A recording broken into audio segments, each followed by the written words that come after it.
pessoal, bem-vindos a mais um episódio de Mil Crimes. Eu sou a Bruna, estou de volta, sim. Este é um mini episódio, então sou somente eu. Não tem recado, vou conversar com vocês melhor na semana que vem, no episódio principal. Mas eu só quero agradecer a todo mundo que mandou mensagem pra mim nesses dias que eu fiquei afastada. E eu estou bem, então muito, muito obrigada pelo carinho de vocês. E bora lá, então, para o episódio de hoje.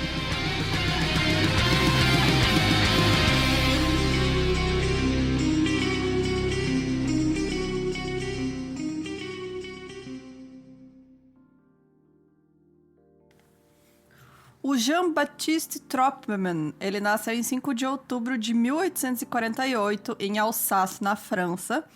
E ele foi um cara, assim, sempre meio recluso e que ele sempre buscava modos de ganhar um dinheiro fácil. Apesar de trabalhar como mecânico, o sonho dele era ganhar dinheiro fácil. E aí, por isso, em agosto de 1869, ele se juntou com o Jean Kink, com quem ele planejava montar uma operação de falsificação de dinheiro. Os dois tinham se conhecido porque o Jean Kink também trabalhou como mecânico, mas ele já era muito bem sucedido, ele tinha já a empresa própria dele. Mas, né, o Jean-Baptiste chegou com essa oportunidade e ele falou por que não, né?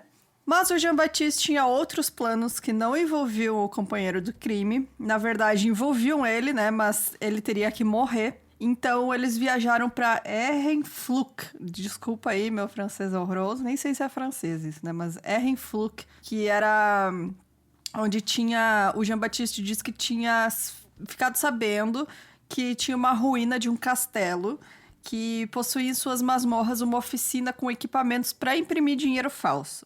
E aí, depois que ele...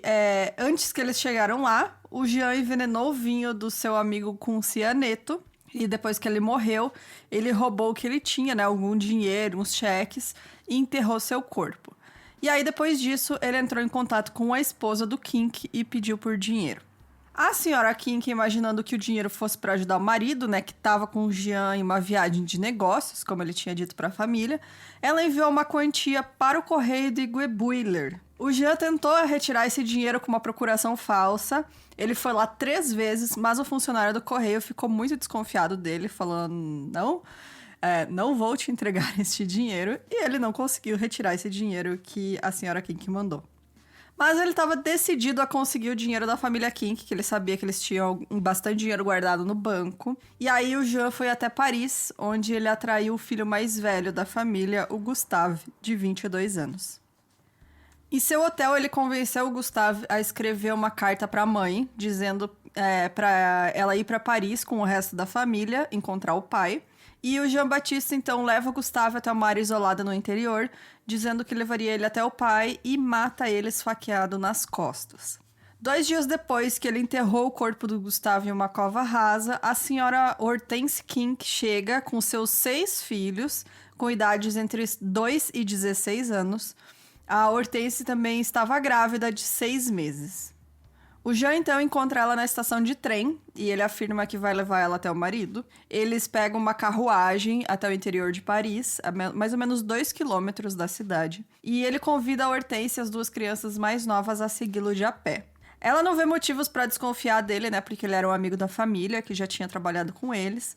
Mas... chegando, né, em um local mais afastado da carruagem, ele mata a Hortense e as crianças pequenas e depois volta para terminar o trabalho matando os outros filhos do casal Kink. Ele enterra todos em um campo de alfafa. Já no dia seguinte, em 20 de setembro de 1869, um fazendeiro descobre por acaso o corpo de uma das crianças. Ele chama a polícia e, ao terminarem de desenterrar o primeiro corpo, eles encontram outros 2. Eram as crianças de 2, 6 e 10 anos. Logo em seguida, o corpo de uma mulher adulta e grávida é encontrado, além dos corpos de mais 2 crianças de 8 e 13 anos. Eles todos haviam sido mortos com facadas, picaretas ou por estrangulamento. Então, os corpos foram identificados como sendo do Alfred, Henri, Marie, Achille e Emile Kink e a mãe deles, Hortense Kink. A polícia descobriu que eles tinham chegado no dia anterior e reservado 2 quartos de hotel, e depois de perguntarem ao gerente se ele sabia do paradeiro de um Jean Kink, que era o pai da família, né, a família sumiu e não foi mais vista. Como nem Jean King nem o filho dele, o Gustave, foram encontrados, eles se tornaram os principais suspeitos, né? A polícia sabia que ele tinha viajado para fazer negócios e que seu filho mais velho havia seguido pouco depois. Eles imaginavam que eles tinham tentado fugir para os Estados Unidos. E aí, em 22 de setembro, a polícia para um jovem em Le Havre, porque ele não queria apresentar os documentos. Aquelas paradas policial, assim, tem um jovem meio suspeito, eles param ele, mostra os documentos, o cara não quis mostrar. E nessa conversa, né, entre a polícia e esse cara, tentando descobrir quem que ele era, um dos policiais menciona, por acaso, a tragédia dos corpos encontrados da família King, e esse jovem tenta cometer suicídio pulando da ponte onde ele estava. Mas os policiais conseguem salvar ele e aí ele afirma que ele é Gustave King. Mas no dia seguinte ele já revela, na verdade, quem que ele era. Ele não dura muito tempo as mentiras dele. Ele conta que ele é o Jean-Baptiste Tropman, de 22 anos. A mentira não durou muito tempo, porque no dia seguinte, né, no dia 26, a 30 metros de onde os corpos da senhora King e as crianças foram encontrados, o corpo do Gustave também foi descoberto. Então, assim, todas as mentiras que o Jean tenta contar não dá muito certo e ele acaba, às vezes, contando a verdade antes mesmo das pessoas descobrirem. Então, ele coloca toda a culpa dos assassinatos no King, né, no Jean King, o pai da família, que ainda não tinha sido encontrado. E esse caso já tomava todas as manchetes da França, né? Afinal, morte de 6 crianças e uma mulher grávida. E o enterro da família King foi praticamente nacional. Ele recebeu milhares de visitantes e curiosos, assim, foi acompanhado por toda a França. E passou outubro com a polícia ainda em busca do Jean King, enquanto Jean-Baptiste é mantido preso. Mas em 12 de novembro, ele resolve confessar tudo. Dando todos os detalhes desde quando ele matou o Sr. King, ele confessou todos os assassinatos, dizendo o seguinte: matei King para pegar o dinheiro que ele diz que tinha em seu banco. Era uma necessidade para mim matar os outros membros da família para suprir todas as testemunhas. Então, assim, ele queria realmente só matar o homem, né, o Jean King, mais velho, para pegar o dinheiro, e o resto da família foi colateral. Então, ele matar mais, quantas? 6, 7, 8 pessoas, né? Foi só para acabar com as testemunhas, incluindo 6 crianças. Então, o cara realmente não tinha escrúpulos, né? E aí, no dia 29 de novembro, ele tenta voltar atrás na confissão dele, né? Tentar se exonerar inventando 3 cúmplices, que ele nunca revelou a identidade. Ele disse que enterrou no bairro de Steinbach uma carteira contendo todas as provas contra os seus cúmplices, mas essa carteira, obviamente, nunca foi encontrada, porque ela não existia, e a justiça francesa descartou essa segunda confissão do Jean, que era, obviamente, uma mentira, né? Então, no dia 31 de dezembro, depois de 5 dias de julgamento, algumas fontes dizem 3 dias, outras dizem 5, ele é considerado culpado e condenado à morte.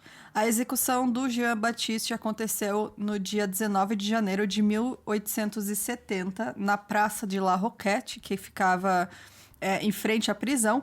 Isso tudo em frente a uma enorme multidão que acompanhava a execução. Dizem que, ao se posicionar na guilhotina para ter a cabeça cortada, o Jean ainda mordeu o dedão do seu carrasco enquanto a lâmina caía para decapitar ele.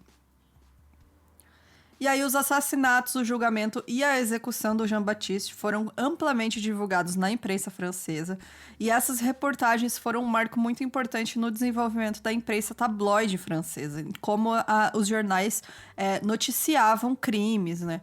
Então, o Le Petit Journal, que era o jornal mais vendido na França, ele mais que dobrou sua circulação diária e vendeu mais de 594 mil exemplares no dia da execução do Jean-Baptiste. Isso, para a época, é muito, muito, muito jornal vendido, né? Então, tem que pensar como era mais difícil o acesso à informação nessa época, né? Então, esse crime, ele é considerado como um dos mais horríveis do século XIX. E as pessoas acreditam que o Jean-Baptiste, se ele não fosse pego, ele estaria ainda apenas começando uma longa carreira de assassinatos por dinheiro, porque ele realmente estava disposto a matar 6 crianças pequenas só para não ter testemunha, né, de um crime. Imagina o que ele podia fazer com essa vontade dele de ganhar dinheiro fácil matando outras pessoas. Então é isso, pessoal. Espero que vocês tenham curtido. Se você tiver indicação de caso, tiver comentário, tiver qualquer história pra mandar pra gente, manda no e-mail, milcrimes@gmail.com. Apoia a gente também. Lá pelo site você encontra os modos de apoio. E lembrando que tem sorteio para apoiadores de qualquer valor, né? Um sorteio de livros que vai ter esse mês. E apoiadores acima de R$15 mensais escutam a gravação do episódio principal ao vivo no nosso Discord. Então é isso, gente. Até semana que vem. Tchau, tchau.